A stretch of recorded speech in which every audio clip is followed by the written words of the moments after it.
Pusat Vulkanologi dan Mitigasi Bencana Geologi hingga saat ini masih menetapkan Gunung Agung berada pada status awas dengan radius perkiraan bahaya yang diturunkan menjadi 6 km dari kawah Gunung Agung.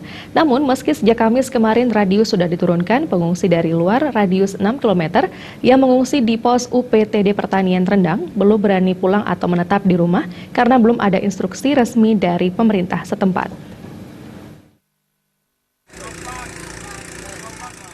Hingga saat ini, Gunung Agung masih ditetapkan berada pada level 4 atau awas. Hanya saja sejak Kamis kemarin, Pusat Vulkanologi dan Mitigasi Bencana Geologi Badan Geologi Kementerian SDM menurunkan radius perkiraan bahaya akibat peningkatan aktivitas Gunung Agung yang awalnya 8 km hingga sektoral 10 km menjadi 6 km. Di mana menurut data dari PVMBG ada 12 desa yang banjar atau dusunnya berada pada radius 6 km tersebut.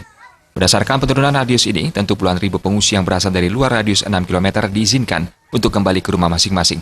Termasuk salah satunya sebagian warga yang mengungsi di pos UPTD Pertanian Desa Rendang, yang memang meskipun berasal dari desa Besaki, namun dusun atau tempat tinggal mereka berada di luar radius 6 km. Dusun tersebut misalnya Dusun Batang yang berada di radius sekitar 7-9 km, dan Dusun Kedungdung yang berada di radius sekitar 7,5 km.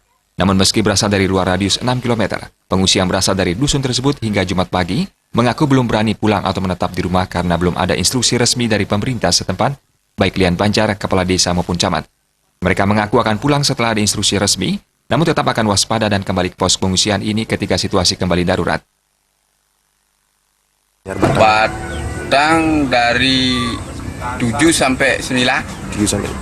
Apakah udah ada imbauan untuk kembali pulang atau bagaimana? Belum. Sampai sekarang belum. Tapi ada rencana untuk pulang? Rencana ada. Tapi imbauan dari Pak Liangnya belum ada. Dari camatnya belum.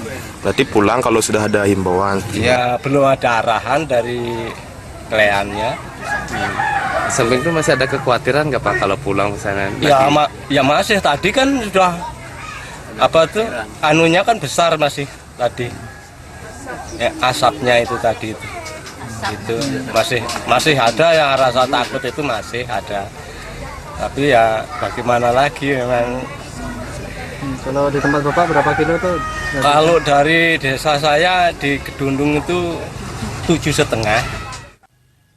Sementara itu pengungsi di beberapa pos pengungsian di Kecamatan Rendang juga berharap ada pemetaan yang jelas terkait radius tersebut, termasuk terkait daerah mana saja yang warganya bisa pulang. Beberapa wilayah yang meskipun berada di luar radius 6 km, akses jalan untuk evakuasi dari wilayah mereka masing-masing juga diharapkan dijadikan pertimbangan. Gargita Bali TV.